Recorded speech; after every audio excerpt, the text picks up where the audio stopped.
সুপ্রিয় দর্শক শ্রোতা, ইসরায়েল ফিলিস্তিন নির্বিচারে হামলা চালিয়ে যাচ্ছে। এই হামলার বিরুদ্ধে অবস্থান নিয়েছে ইরান এবং ইরানের পাশে দাঁড়িয়েছে রাশিয়া, চীন, উত্তর কোরিয়া সহ কাতার। এবং আপনারা ইতিমধ্যে অবগত আছেন ইসরায়েলের পক্ষে অবস্থান নিয়েছে আমেরিকা। যদি ইরান এবং ইসরায়েলের মধ্যে যুদ্ধ বেঁধে যায়, সেক্ষেত্রে কি ইরান জয়লাভ করতে পারবে? এই সম্পর্কে আপনাদের মতামত কমেন্টস বক্সে লিখে জানান এবং শুরুতেই থাকবে সংবাদ শিরোনাম, পরে বিস্তারিত। যুক্তরাষ্ট্র ইসরায়েলকে দাঁত ভাঙা জবাব দেওয়া হবে, খামেনির হুঁশিয়ারি। এদিকে রাশিয়ার হয়ে লড়াই করছে চীনের সেনারা। আরো জানিয়ে দিব ইরানকে ফের কড়া হুঁশিয়ারি ট্রাম্পের। আরো জানিয়ে দিব ইসরায়েলের দিকে সুরক্ষা ক্ষেপণাস্ত্র পড়লো সৌদি আরবে। চীনকে মোকাবেলায় যুক্তরাষ্ট্রের কাছে গোপন অস্ত্র আছে দাবি ট্রাম্পের। যে কারণে বিমান বাহিনীর 1000 সদস্য বহিষ্কারে হুমকি দিল ইসরায়েল। ইরানের পাশে রাশিয়া, চীন এবং কাতার। এবং সর্বশেষে জানিয়ে দিব ক্ষেপণাস্ত্র ড্রোন হামলা ইসরায়েলি লক্ষ্যবস্তু এবং মার্কিন ডেস্ট্রয়ার কাঁপিয়ে দিল ইয়েমেন। এতক্ষণ শুনছিলেন সংবাদ শিরোনাম, এখন বিস্তারিত। তবে তার আগে অনুরোধ থাকবে এই ভিডিওতে একটি লাইক দিন এবং কমেন্টস করে জানিয়ে দিন আপনি কোন জেলা থেকে বা কোথা থেকে আমাদের সাথে যুক্ত রয়েছেন। এবং সংবাদের সর্বশেষ গুরুত্বপূর্ণ আপডেট পেতে চ্যানেলটি সাবস্ক্রাইব করে আমাদের সঙ্গেই থাকুন। ধন্যবাদ। যুক্তরাষ্ট্রে ইসরায়েলকে দাঁত ভাঙা জবাব দেওয়া হবে, খামেনির হুঙ্কার। ইরানের সর্বোচ্চ ধর্মীয় নেতা আয়াতুল্লাহ আলী খামেনি সতর্ক করে বলেছেন, বর্বরতার জন্য যুক্তরাষ্ট্র এবং ইসরায়েল অবশ্যই কঠোর জবাব পাবে। খামেনি বলেছেন, ইরান এবং অন্যান্য প্রতিরোধ আন্দোলনের সঙ্গে যা করা হচ্ছে তার জন্য যুক্তরাষ্ট্র এবং ইসরায়েল অবশ্যই দাঁত ভাঙা জবাব পাবে। খামেনি আরো বলেন, এটা শুধু প্রতিশোধের বিষয় না, যুক্তিসঙ্গত পদক্ষেপ যা ধর্মনীতি এবং শরীয় এবং আন্তর্জাতিক আইনের সঙ্গে সম্পর্কিত। এর আগে ইসরায়েলের বিরুদ্ধে প্রতিশোধমূলক হামলার প্রস্তুতি নেওয়ার নির্দেশ দেন খামেনি। গাজা এবং লেবাননের সংঘাত সহ নানা ইস্যুতে ইসরায়েলের উপর চরম ক্ষুব্ধ ইরান। রাশিয়ার হয়ে লড়াই করছে চীনা সেনারা। ইউক্রেনকে দোনেস্ক অঞ্চলে 2 চীনা সেনাকে আটক করেছে দেশটির সেনাবাহিনী। তারা রাশিয়ার হয়ে লড়াই করছিল বলে অভিযোগ করেছেন প্রেসিডেন্ট ভলোদিমির জেলেনস্কি। সামাজিক মাধ্যম এক্সে দেয়া এক পোস্টে ইউক্রেনের প্রেসিডেন্ট জানান, চীনা সেনাদের সঙ্গে পরিচয়পত্র, ব্যাংক কার্ড এবং ব্যক্তিগত তথ্য পাওয়া গিয়েছে। জেলেনস্কি আরো বলেছেন, আটক হওয়া 2 জন ছাড়াও আরো বেশ কয়েক কিছু চীনা নাগরিক রয়েছে রুশ বাহিনীতে। এ বিষয়ে বিস্তারিত জানার জন্য ইউক্রেনের গোয়েন্দা সংস্থা কাজ করছে বলেও জানান জেলেনস্কি। এমনকি মার্কিন প্রেসিডেন্ট ডোনাল্ড ট্রাম্পের দৃষ্টিপাত করেন তিনি।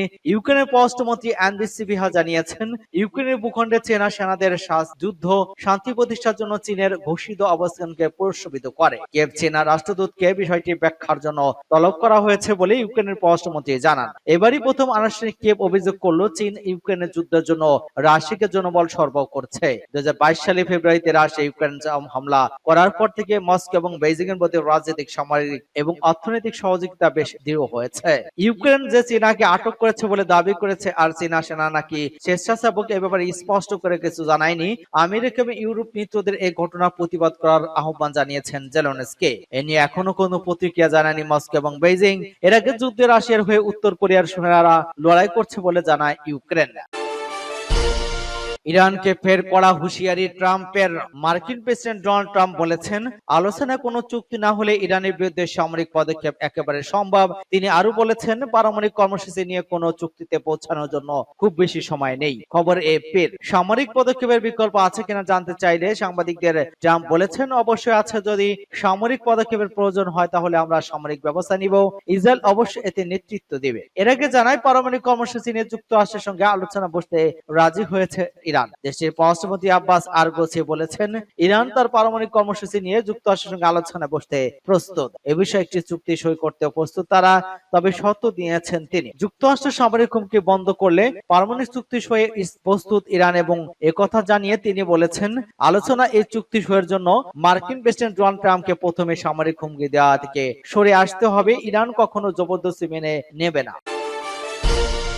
ইসরায়েলের দিকে ছোড়া ক্ষেপণাস্ত্র পড়ল সৌদি আরবে।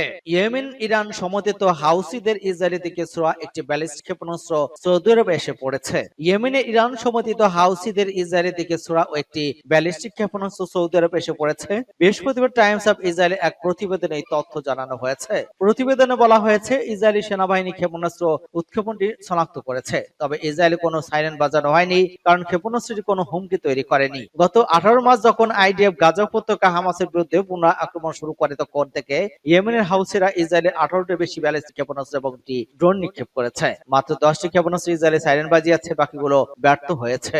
এদিকে ইরানের হাউথিরা আজ ইসরায়েলে একটি ড্রোন নিক্ষেপ দাবি করেছে, তবে কোনো সাইরেন বাজানো হয়নি। সূত্র টাইমস অফ ইসরায়েল।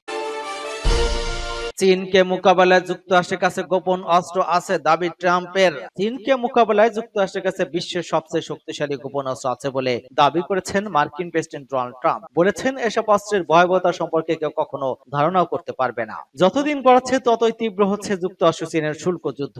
এই যুদ্ধের সূচনা করেন যুক্তরাষ্ট্রের প্রেসিডেন্ট ডোনাল্ড ট্রাম্প। গেল 2 এপ্রিল যুক্তরাষ্ট্রের আমদানি করা বেশিরভাগ পণ্যের উপর 10% ন্যূনতম শুল্ক আরোপের ঘোষণা দেন তিনি। সেদিন চীনের উপর নতুন করে 34% শুল্ক আরোপ করা হয়, যা পূর্বে আরোপিত শুল্ক সহ 54% দাঁড়িয়েছে। এর জবাবে মার্কিন পণ্যের উপর পাল্টা 34% শুল্ক আরোপ করেছে চীন। এ জেরে আবারও চীনা পণ্যের উপর 50% শুল্ক আরোপ করে সব মিলিয়ে 104% নিয়ে যান ট্রাম্প। পরে মার্কিন পণ্যে পাল্টা 84% শুল্কের ঘোষণা দেয় বেইজিং। সর্বশেষ বুধবার এই শুল্ক যুদ্ধে চীনা পণ্যের উপর মোট শুল্কের পরিমাণ 160% থেকে বাড়িয়ে 125% করার ঘোষণা দেন ট্রাম্প। যুক্তরাষ্ট্র চীনের এই যুদ্ধ এখন আর শুধু শুল্কতেই সীমাবদ্ধ নেই, পাল্টাপাল্টি শুল্ক আরোপের এই খেলা অন্যদিকে মোড় নিলে ওয়াশিংটন কি পদক্ষেপ নিয়ে এ বিষয়ে মার্কিন প্রেসিডেন্টের সাংবাদিকরা প্রশ্ন করেন। উত্তরে তিনি সাফ জানিয়ে দেন, চীনের প্রেসিডেন্ট এমন কিছু করবেন না।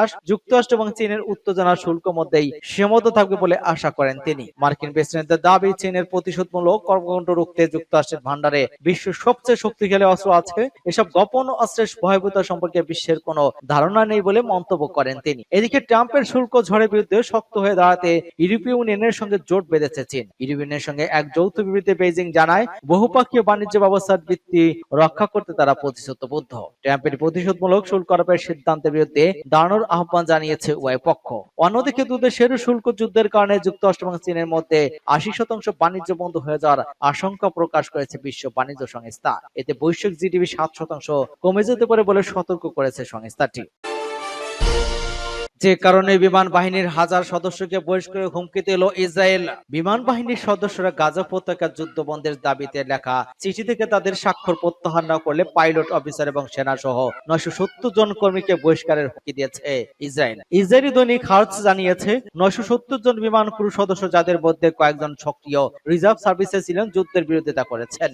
এরপর ইসরায়েলি বিমান বাহিনীর সিনিয়র কর্মকর্তা রিজার্ভ সদস্যদের ব্যক্তিগত ফোনে তাদের সমর্থন প্রত্যাহার করার আহ্বান জানান। কমান্ডাররা রিজার্ভ সদস্যদের জানিয়েছেন, তারা যদি যুদ্ধবন্ধের দাবিতে অনড় থাকেন তবে তাদের বরখাস্ত করা হবে। হুমকির মাত্র 25 জন সাক্ষ্যকারী তাদের নাম প্রত্যাহার করে নেন। অন্য 8 জন তাদের স্বাক্ষর যোগ করার অনুরোধ করেন। বিমান বাহিনীর সিনিয়র কর্মকর্তা এবং পাইলট সচিবতে স্বাক্ষরকারীরা যুক্তি দেন, গাজার যুদ্ধ বন্ধের রাজনৈতিক স্বার্থ কাজ করে, নিরাপত্তার স্বার্থে নয়। ইসরায়েলি বিরোধী দলের সদস্যরা দীর্ঘদিন ধরে যুক্তি দিয়ে আসছেন যে গাজার বিরুদ্ধে যুদ্ধের উদ্দেশ্য প্রধানমন্ত্রী বেনিয়ামিন নেতানিয়াহুকে ক্ষমতায় থাকার সুযোগ করে দেওয়া। ইসরায়েল নিরাপত্তার সাথে এর কোনো সম্পর্ক নেই। কয়েকদিন আগে বিমান বাহিনীর কমান্ডার মেজর জেনারেল টোমার বার শীর্ষ স্বাক্ষরকারীদের কয়েকজনের সাথে দেখা করেছিলেন। বৈঠকে রিজার্ভ অফিসাররা সমস্ত স্বাক্ষরকারীদের অবসানের হুমকি দেওয়ার সিদ্ধান্তের তীব্র সমালোচনা করেছিলেন। এটিকে একটি আইনি এবং নৈতিক সীমালঙ্ঘন বলে অভিহিত করেছিলেন।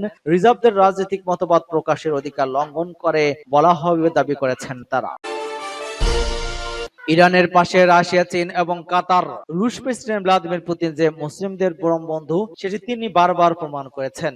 ইসরায়েলের বর্বরতার বিরুদ্ধে সবসময় উষ্ণকণ্ঠ ছিলেন রুশ নেতা। ইরানের সাথে সবসময় গভীর বন্ধুত্ব বজায় রেখেছে চলেছেন পুতিন। দুদেশের মধ্যে বন্ধুত্ব অব্যাহত রাখতে গোপনে ক্ষেপণাস্ত্র, ড্রোন আদান প্রদানও চলে। ইতিমধ্যে ইসরায়েলের হামলার মাত্র একদিন আগেই তেহরানে গিয়েছিলেন রুশ প্রধানমন্ত্রী মিখাইল মিশতুকেসেন। বৈঠক করেছিলেন ইরানের প্রেসিডেন্ট মাসুদ পেজিশনের সাথেও। সেই বৈঠকের কথা জানার পর বহু বিশ্লেষকের ধারণা, ইসরায়েলের ইরানের হামলার পেছনে পরোক্ষ সায় ছিল রুশ প্রেসিডেন্ট ভ্লাদিমির পুতিনের। সেই ঘটনা ছিল পরোক্ষ। এবার সরাসরি ইরান সাহস এবং ইসরায়েল আগ্রাসন নিয়ে উচ্চকণ্ঠ পুতিনের প্রশাসনের। মধ্যপ্রাচ্যের সংকটের নেপথ্যে যুক্তরাষ্ট্র যে কলকাঠি নাড়ছে, সেই ব্যাপারে সরাসরি ক্ষোভ ঝেড়েছেন রাশিয়ার পররাষ্ট্র মন্ত্রণালয়ের মুখপাত্র মারিয়া জাকারোভা। তিনি বলেছেন, পূর্ব এশিয়া মার্কিন প্রেসিডেন্ট জো বাইডেনের নীতিতে এই আলোচনার অশান্তি আরো বৃদ্ধি করেছে। মধ্যপ্রাচ্যের সংকট পুরোপুরি অকৃত জো বাইডেন প্রশাসন। টেলিগ্রামে দেওয়া পোস্টে তিনি বলেছেন, এই সংঘাত একটি রক্তাক্ত নাটক, যা শুধু শুধু দ্রুত গতিতে এগোচ্ছে। বাইডেনের ব্যর্থতায় মধ্যপ্রাচ্যে যুদ্ধের আশঙ্কা বাড়ছে বলে মন্তব্য করেছেন মারিয়া। রাশিয়া তথা পুতিনের আরেক বন্ধু চীনের প্রেসিডেন্ট শি জিনপিং ইরানের পরম বন্ধু। নীতিগতভাবে সবসময় ইরানের পাশে ছিল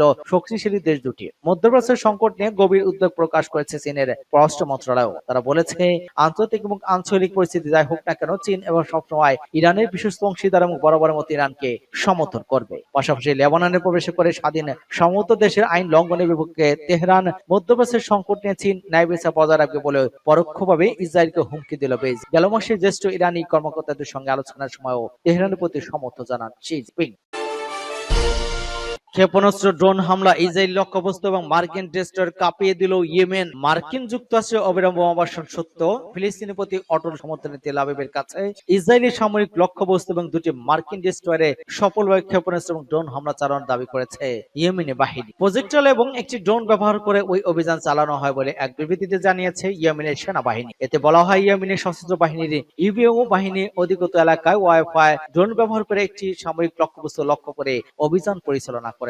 অভিযানের লক্ষ্য সফল হয়েছে। ইয়েমেনি বাহিনী এক অভিযানকে ফিলিস্তিনি জনগণ এবং তাদের যোদ্ধাদের বিজয়ের প্রকাশ এবং গাজার জনগণের বিরুদ্ধে গণহত্যার প্রতিক্রিয়া এবং দেশটির বিরুদ্ধে আগ্রাসনের প্রতিশোধ হিসেবে বর্ণনা করেছে। দেশের সেনাবাহিনী আরো বলেছে, আমাদের দেশের বিরুদ্ধে চলমান মার্কিন আগ্রাসন এবং আমাদের জনগণের বিরুদ্ধে অপরাধের জবাবে আমাদের সশস্ত্র বাহিনী লোহিত সাগরের যুদ্ধ জাহাজকে লক্ষ্যবস্তু করে চলেছে। বলা হয়, বেশ কয়েকটি ক্রুজ ক্ষেপণাস্ত্র এবং ড্রোন ব্যবহার করে নৌবাহিনী এবং বিমান বাহিনী একটি যৌথ সামরিক অভিযান পরিচালনা করেছে এবং দুটি মার্কিন ডেস্ট্রয়ারকে লক্ষ্যবস্তু করেছে। যদিও হামলার দাবির বিষয়ে যুক্তরাষ্ট্র কোনো মন্তব্য পাওয়া যায়নি। এদিকে যুক্তরাষ্ট্র একদিনেও কম সময়ের মধ্যে ইয়েমেনের বিভিন্ন প্রদেশে প্রায় 30টি বিমান হামলা চালিয়েছে, যা দেশটির বিরুদ্ধে মার্কিন আগ্রাসনকে আরো তীব্র করে তুলেছে। এই হামলাকে সানার ফিলিস্তিনি পন্থী অভিযান বন্ধ করার জন্য একটি আত্মপ্রযোজিত প্রচেষ্টা বলে অভিহিত করেছেন অনেক বিশেষজ্ঞ। সূত্র প্রেস টিভি।